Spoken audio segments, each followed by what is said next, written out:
pastors at Broadway. And I'm DeAmon, the original Roving listener, and also a member at Broadway for the last 13 years. Acts 3. Peter and John were going to the temple to worship, and there was a man that was carried there lame at birth. We all know that story. We all know the part of that story where they say, silver and gold we have none, but we give all that you have in the name of Christ. Get up and walk. But the most important part of that was before that. It is when Peter and John said, we looked at him. And he asked to look at us. The late, great Flannery O'Connor wrote a novel called Wise Blood. And in there was a character called Hazel Motes. She was the pastor of a church without Jesus, where the blind don't see, the deaf don't hear, and those that are dead stay that way. It is obviously a critique of the church. I'm pissed. I've been shot. My neighbors don't care about me, and I want to move out of the neighborhood. So what do you say if somebody arrives at your church and says those words to you, and then says, can you give me some money so I can stay in a hotel room because I'm afraid to go home? Well, Frances Merriweather showed up at Broadway and said those exact words to us and said, I need some money so I can stay in a hotel room. She had been hit by a stray bullet as she was sitting in her house, and she was afraid to go home. And so it was normal for her to come to Broadway because we were a church that was known to help people. We had a tutoring program, we had a thrift store, we had a food pantry, and we had emergency assistance to help people like Frances. But we had gotten rid of all those programs a couple years before and instead started to do something different. We started to listen to people. And so we started to talk to Frances. And one of the things we said is, Frances, don't you have a family member or a friend that you could stay with? She was like, no, I don't have anybody. But as we continued the conversation with her, she said, wait a minute, I have a cousin that I can stay with. So she got out her phone, she called her cousin, and her cousin said, of course you can stay with me. Well, Frances started volunteering in our church office, and we began to have more conversations with her. And one of the things she kept saying was, my neighbors do not care about me. And so Eric Sarver, who was our custodian at the time at Broadway, was walking in the neighborhood and was walking by her house when one of her neighbors was outside. And she asked Eric, I'm worried about Frances. I haven't seen her. And so Eric decides that he's going to gather all of her neighbors and have a meal for Frances at the church as a surprise. And so he gathered them together. Frances came in to the meal and she started to cry because she then realized that her neighbors did care about her. We also learned from Frances that she's a good cook. So we said, prove it. So she cooked a meal for the staff at Broadway and for some of the folks that hang around our church during the week, and it was good. So we started to hire her for church events. And we also told other organizations as well about her. And Frances finally decided that she was going to sell lunches out of the church during the summertime. In our incubator kitchen. Now, if Frances would have showed up at the church a year before, we would have said, silver and gold have we some, here you go, see you later. And we would have missed out on all the things that God is doing in the life of Frances. And we would have missed out on some really good food. Right? We stopped helping people at Broadway. And we started listening. We stopped focusing on their needs. And we started discovering their gifts. In order to do this, we had to realize that this could not be outreach. Broadway used to be the largest church in the state of Indiana, not the largest United Methodist church. We had 3,000 members with 187 committee slots. 40-some years later, we're down to 200 with 187 committee slots.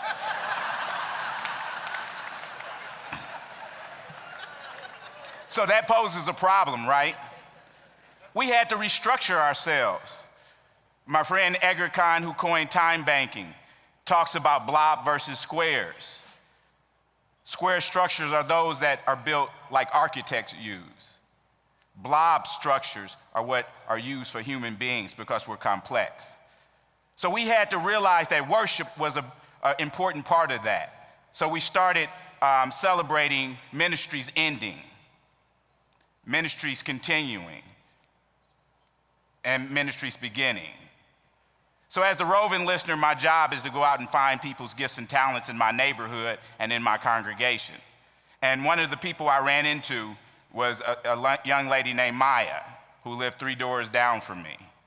Now, Rachel just told you we used to have a tutoring program.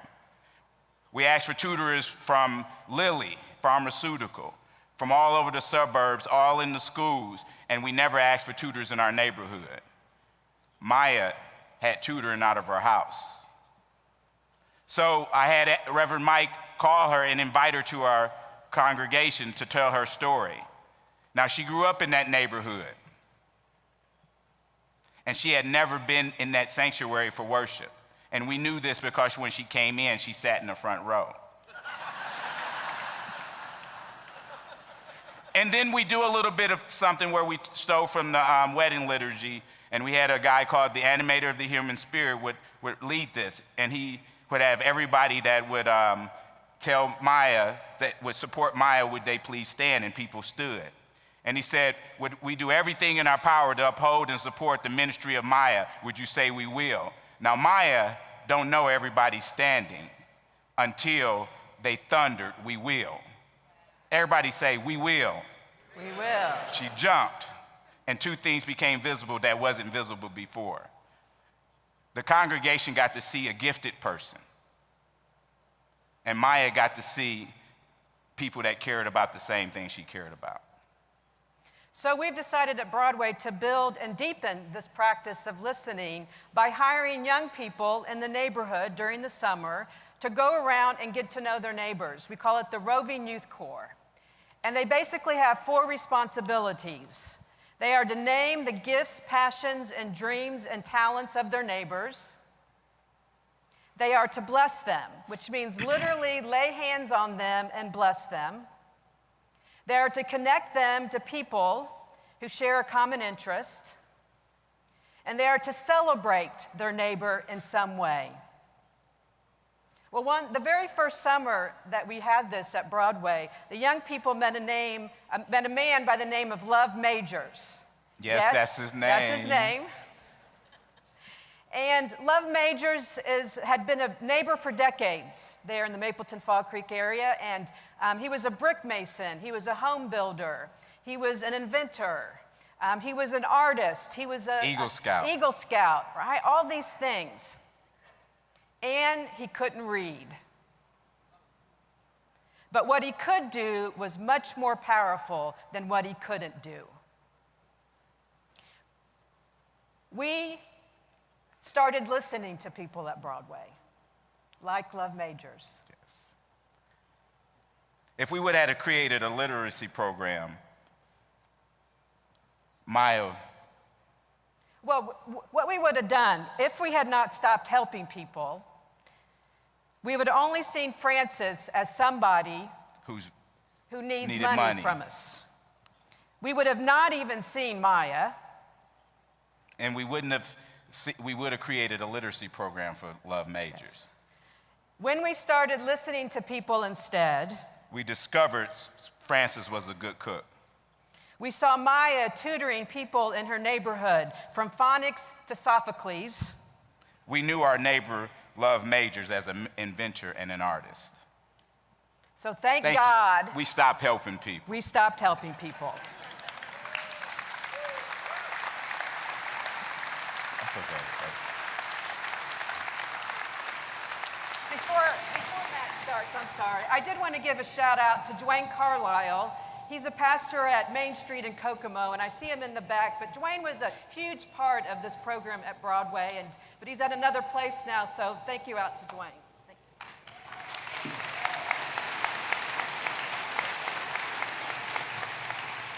And thank you to you, Rachel, and to you, DeAmon, for sharing the ways in which you share the story of hope with your community and in your context. And so we're going to invite you into a short time to gather in some conversation about what does it look like to be hope in your community and in your context. You're going to see some questions here on the screen that will guide your time in some conversation in smaller groups there with those gathered around you. And you're going to have the opportunity, we're going to keep this conversation going for a short time with some question and answer with Rachel and DeAmon after our small group time here in just a moment. And if you have questions that you want to submit to that question and answer time for Rachel and DeAmon, you can do so by via Twitter with the hashtag #BeHope, or you'll find in your conference packet some Christian conferencing cards. Fill out something or question that perhaps maybe you have or your group comes up with on the back. You can bring those up here to the front to me, and we'll use that as part of our guiding our time with Rachel and DeAmon. So go ahead and invite you to do that now. So it's an opportunity to be here with Rachel and DeAmon, and appreciate your questions, and keep those questions rolling throughout the day. Hashtag #BeHope. One of the questions that we did receive that I want to ask and share with all of you, the question was, there was a mention of square structures versus blob structures.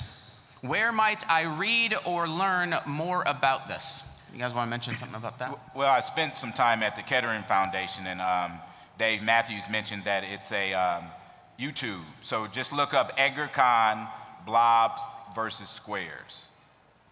Now, if someone wanted to have more information or experience a little bit more about some of the things that you're doing at Broadway, Rachel, what would be some ways they might be able to do that?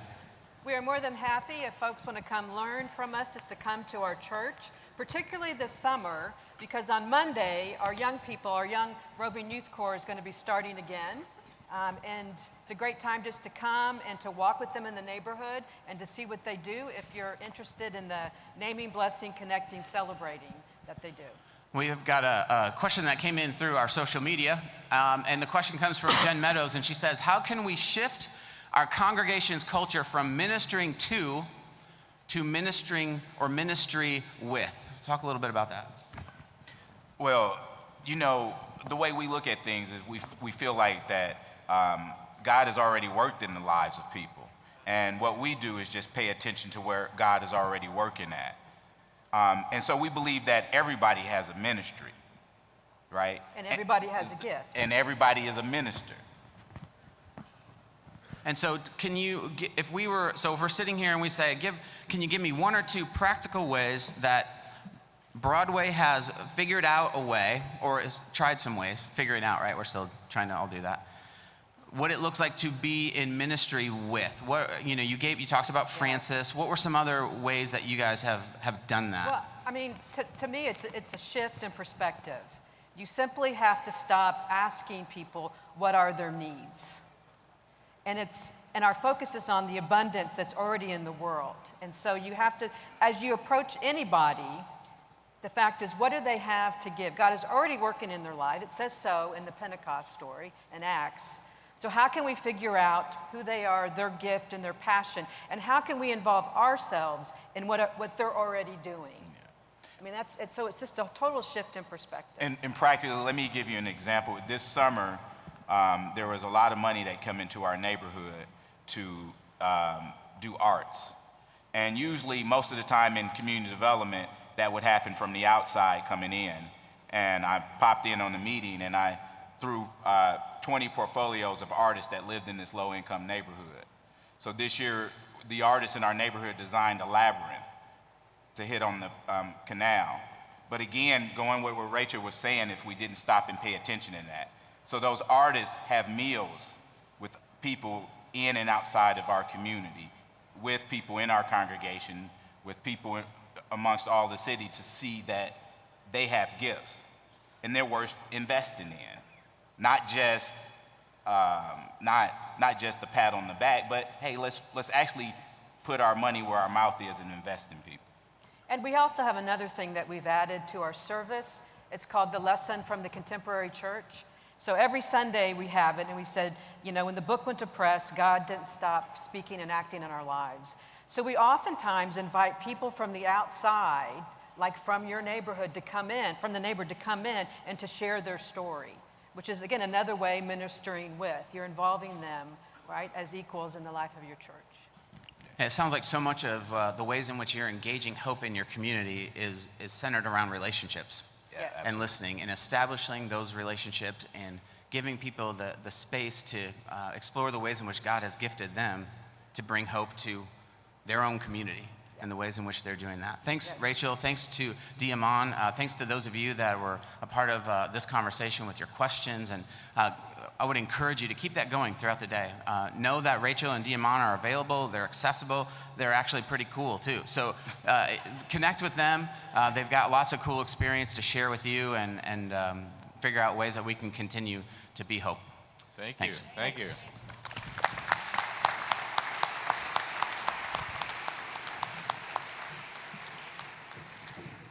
So what do you think? Are you liking these hope talks? Are you liking these? All right. There's more this afternoon, I'll just tell you. I'm just saying.